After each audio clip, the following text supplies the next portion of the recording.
Hi friends, இன்றைக்கி நம்ம என்ன பார்க்க போகிறோம்னா முர்த்தப்பா தாங்க செய்ய போகிறோம். வாங்க எப்படி செய்யலான்னு பார்க்கலாம். அதுக்கு ஃபஸ்ட்டு ஒரு கடாயில் 2 டேபிள் ஸ்பூன் போல் எண்ணெய் ஊற்றிக்கலாங்க. எண்ணெய் ஊற்றிட்டு ஒரு சின்ன வெங்காயத்தை இந்த மாதிரி பொடிசாக வெட்டி சேர்த்துக்கோங்க. சேர்த்துட்டு நல்லா கலந்துட்டுக்கோங்க. இப்போ வெங்காயம் நல்லா வெந்த பிறகு ஒரு சின்ன தக்காளியை குட்டி குட்டியாக வெட்டி அதையும் சேர்த்துக்கோங்க. நல்லா கலந்துக்கோங்க. கலந்துட்டு இந்த மாதிரி வதங்கின பிறகு நம்ம கறிக்கடையில் இந்த மாதிரி கறியை கொத்தித்தாங்க அப்படின்னு கேட்டால் இந்த மாதிரி கொத்தி தந்துடுவாங்க. எதுக்காக கொத்தின கறியை போடுதோம்னா நல்லா ஈஸியாக வெந்துடும். அதே மாதிரி நம்ம முர்த்தப்பாக்குள்ளே ஸ்டஃபிங் பண்ணும்போது சூப்பராக இருக்குங்க. நம்ம இப்போ நல்லா போட்டு நல்லா கலந்து விட்டுக்கலாம். இப்போ இதில் 1 டேபிள் ஸ்பூன் போல் இஞ்சி பூண்டு போட்டுக்கலாங்க. இஞ்சி பூண்டு போட்டு நல்லா கலந்து விட்டுக்கோங்க. நம்ம கலக்கும் போதே இதுலேருந்து தண்ணி வருங்க. இப்போ அந்த தண்ணியிலே நமக்கு இந்த கறி வெந்துருங்க. எக்ஸ்ட்ரா தண்ணி ஊற்றணும்னு எந்த ஒரு தேவையும் இல்லை. இப்போ பார்த்தீங்களா, தண்ணி வந்திருக்கு பார்த்தீங்களா. இதிலே நல்லா கொதிக்க விட்டால் நல்லா வெந்துருங்க. இதை நம்ம தனியாக விசிலில் போட்டு இல்லை போடணும்னு எந்த ஒரு தேவையும் இருக்காது. இதிலே நல்லா வெந்துடும். இப்போ தேவையான உப்பு போட்டுக்கலாங்க. தேவையான உப்பு போட்ட பிறகு 1/4 டீஸ்பூன் போல் மஞ்சத்தூள், 1 டேபிள் ஸ்பூன் மிளகாப்பொடி, 1 டேபிள் ஸ்பூன் மிளகு பொடி, அடுத்தது லாஸ்ட்டாக சீரகத்தூள் போட்டு நல்லா கலந்து விட்டுக்கலாங்க. இந்த கறியிலே நல்லா கலந்து விட்டோன்னா அந்த மசாலாவுடைய பச்சை வாசனையெல்லாம் போயிருங்க. போன பிறகு நல்லா கலந்து விட்டுக்கோங்க. நல்லா கலந்து விட்ட பிறகு என்ன செய்யுங்கன்னா, நம்ம பட்டாணி வச்சுருக்கோம்ல, ஃப்ரெஷ் பட்டாணி, அதையும் ஒரு கைப்பிடிக்கானு சேர்த்துக்கலாங்க. சேர்த்துட்டு அதையும் நல்லா கலந்து விட்டுட்டு ஒரு 5-6 பச்சை மிளகாவை இந்த மாதிரி தின்னாக வெட்டிட்டு அதையும் சேர்த்துக்கோங்க. கேரட் போட்டுக்கோங்க. கேரட்டு ஒரு கேரட்டு இந்த மாதிரி குட்டி குட்டியாக வெட்டி அதையும் போட்டு நல்லா கலந்து விட்டுக்கோங்க. நல்லா கலந்துட்டு ஒரு 2 தடவை நல்லா கலந்துக்கோங்க. கலந்துட்டு இப்போ கேரட்டு பட்டாணிலாம் போட்டிருக்கோமா, அதுக்காக கொஞ்சோண்டு தண்ணி ஊற்றி நல்லா வேக வச்சுக்கலாங்க. கொஞ்சோண்டு தண்ணி ஊற்றி நல்லா கலந்துட்டு மூடி போட்டு வேக வச்சுருங்க. இது ஒரு 10 நிமிஷம் கொதிச்சாலே போதுங்க. நம்ம ஊற்றின தண்ணி வத்துற வரைக்கும் என்ன செய்யணும்னா கொதிக்கணுங்க. நல்லா கொதிச்சாலே போதுங்க. இது நம்மளோட காய்கறி கறி எல்லாம் வெந்துருங்க.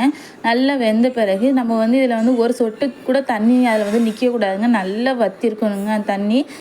எதுக்காக தண்ணி நல்லா வற்றணும்னா நம்ம ஸ்டஃப் பண்ணும்போது தண்ணி எங்கேயும் அப்படி வெளியே வராமல் இருக்குங்க.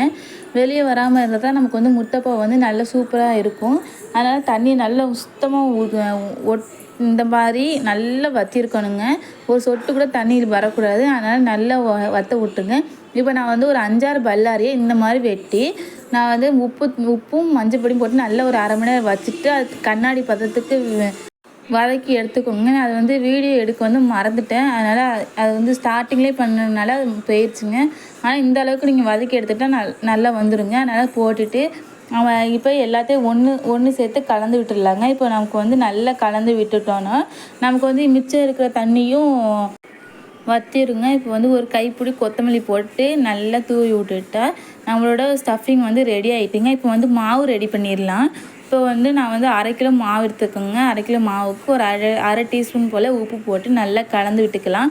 நல்லா கலந்து விட்டுட்டு கொஞ்சமாக தண்ணி ஊற்றி பிசைஞ்சிக்கோங்க. நம்ம கொஞ்சம் கொஞ்சமாக தண்ணி ஊற்றி பிசையும் போது தான் நம்மளுக்கு ஒரு சப்பாத்தி மாவு அளவுக்கு வரும். இல்லைன்னா ரொம்ப ஓவர் தண்ணியாயிரும். அப்படி இருந்தால் நமக்கு முர்த்தப்பா சரியாக வராதுங்க.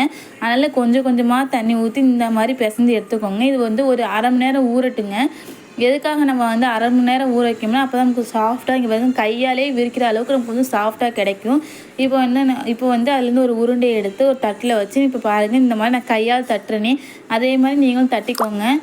நல்லா தட்டும் போது என்ன ஆகும்னா நமக்கு சூப்பராக வட்ட சேஃபுக்கு நமக்கு முர்த்தப்பா மடிக்கிறதுக்கு ஈஸியாக வந்துடுங்க. பாருங்கள், இந்த மாதிரி 2 கையால் தட்டி எடுத்துக்கோங்க. நமக்கு இதுக்கு சப்பாத்தி கட்டை பயன்படுத்தணும் எந்த ஒரு அவசியமும் இருக்காது. ஏன்னா 1 மணி நேரம் 1/2 மணி நேரம் ஊற வச்சதுனால நமக்கு மாவு நல்லா லூஸ் கொடுத்து நல்லா இதாகிட்டுங்க. நல்லா சாஃப்டாகிட்டு அதனால் நமக்கு கையால் தட்டும் போது ஈஸியாக வருங்க. இப்போ பார்த்தீங்களா, நான் எவ்வளோ அழகாக சூப்பராக விரிச்சிட்டேன்னு. இப்போது நம்ம என்ன செய்யணும்னா, நம்ம செஞ்சு வச்சோம்னா ஸ்டஃபிங் அதை எடுத்து பாருங்கள், நான் வைக்கிற மாதிரி வைங்க. வச்ச பிறகு நல்லா 4 பக்கமும் ஒவ்வொரு பக்கமும் மடித்து விட்டுக்கோங்க. மடித்து விட்டால் சூப்பரான நம்ம முர்த்தப்பா ரெடி ஆயிருங்க. இப்போ நம்ம என்ன செய்யணும்னா, ஒரு தோசைக்கல் எடுத்து அதை நல்லா போட்டு வாட்டி எடுத்துக்கலாங்க. இதை நம்ம அப்படியே பொரிக்கவும் செய்யலாம். அப்போ அதை என்ன செய்யணும்னா, சும்மா தோசைக்கல்ல ஒரு 2 பக்கம் வெந்த பிறகு ஒரு எண்ணெயில் போட்டு நல்லா பொரித்து எடுத்துடலாம். அதுவும் சூப்பராக இருக்கும். ஆனால் நம்ம இப்போ பொரிக்கலைங்க, தோசைக்கல்ல போட்டு வாட்ட தான் போகிறோம். இப்போ தோசைகள் நல்லா சூடான பிறகு போட்டுட்டு என்ன செய்யணும்னா நல்லா அந்த பக்கம் வந்து ஒவ்வொரு பக்கமும் நல்லா வெந்து வரும்போது நல்லா செவந்து வரும்போது ஒவ்வொரு பக்கமாக திருப்பி திருப்பி போட்டுக்கோங்க. ஒரு ஸ்பூன் போல் நெய் ஊற்றிக்கோங்க. சுற்றிலும் நெய் ஊற்றிட்டு நல்லா திருப்பி திருப்பி போட்டால் நம்மளோட சுவையான முத்தப்பம் வந்து ரெடி ஆயிருங்க. இந்த வீடியோ உங்களுக்கு பிடிச்சிருந்துச்சுன்னா லைக் பண்ணி, ஷேர் பண்ணி, கமெண்ட் பண்ணி, சப்ஸ்கிரைப் பண்ணுங்கள். தேங்க்யூ.